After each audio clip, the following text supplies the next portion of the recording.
Au cœur de cette assistance, Hadijatou Matisse, ministre du Travail et de la Fonction publique, accompagnée de ses collaboratrices et soutenue par les hommes du département ministériel, a célébré les droits des femmes en différé au ministère ce vendredi 28 mars 2025.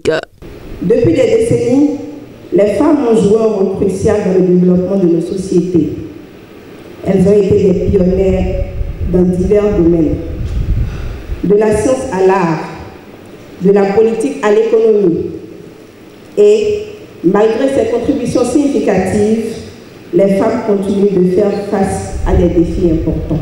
Une tradition qui perdure au sein du ministère sous le leadership de la ministre Hadijatou Matisse, qui œuvre sans relâche pour la promotion des femmes au sein du ministère à travers des initiatives dont des formations, à savoir comment devenir un consultant indépendant, la formation sur la prise de la parole en public. Pour l'unité genre et développement ainsi que l'amicale des femmes, les fonctionnaires féminines jouissent pleinement de leurs droits et de l'égalité. Cependant, elles doivent encore contribuer davantage à leur autonomisation.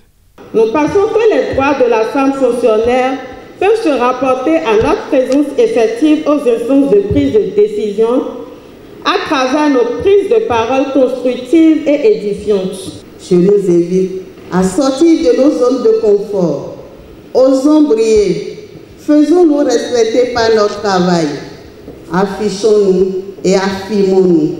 Montrons aux hommes que nous sommes leurs piliers. En effet, l'édition 2025 de la Journée internationale de la femme, GIF, au ministère du Travail et de la Fonction publique a été axée sur le thème, je cite, « Les femmes face au défi de l'autonomisation au Bénin », fin de citation. Après avoir salué le leadership de la ministre Hadijatou Matisse dans la promotion des droits des femmes à la tête du ministère, Mariam Diaouga Saka, conseillère aux affaires sociales et au travail, qui célèbre pour la première fois la GIF aux côtés des femmes de ce département ministériel, a invité ces dernières à s'engager dans les actions visant à autonomiser la femme. Je voudrais saisir l'occasion pour exhorter mes sœurs du ministère à rester encore plus engagées, déterminées et mobilisées pour jouer leur partition dans ce vaste chantier de lutte pour l'autonomisation et l'émancipation de la femme.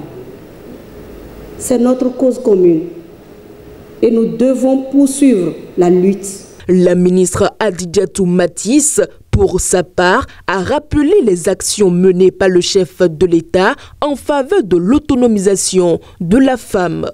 Le code électoral ayant favorisé une amélioration de la représentativité des femmes à la 9e législature de l'Assemblée nationale du Bénin avec 29 femmes députées.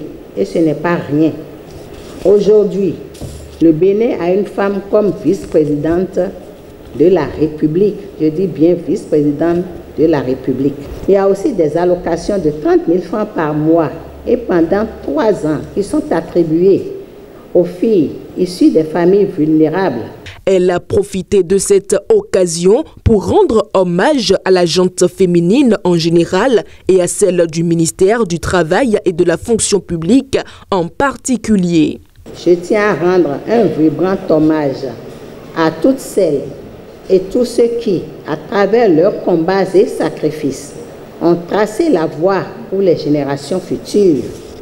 Je voudrais aussi féliciter toutes les femmes, particulièrement celles de notre département ministériel, qui, chaque jour, font face à des défis et ne cessent de lutter avec courage et détermination pour leur affirmation et leur visibilité. Par ailleurs, elle a souhaité une bonne retraite aux femmes agents du ministère qui ont consacré leur carrière à l'accomplissement de leur mission au sein du dit ministère.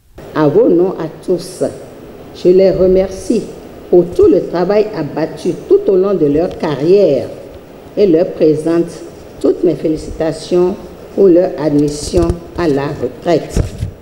Venez au ministère autant que vous le souhaitez.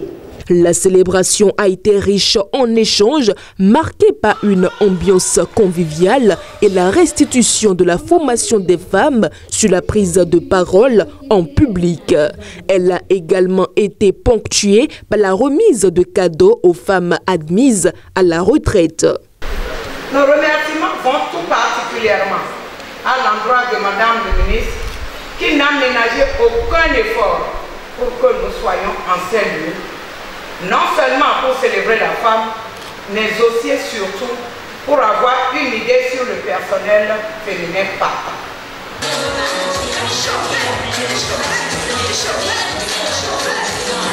Les rideaux de l'édition 2025 de la Journée internationale des droits de la femme sont tombés sous de bons auspices avec un engagement renouvelé des femmes à assurer davantage leur autonomie et à saisir les opportunités mises en place par le gouvernement pour garantir leur épanouissement.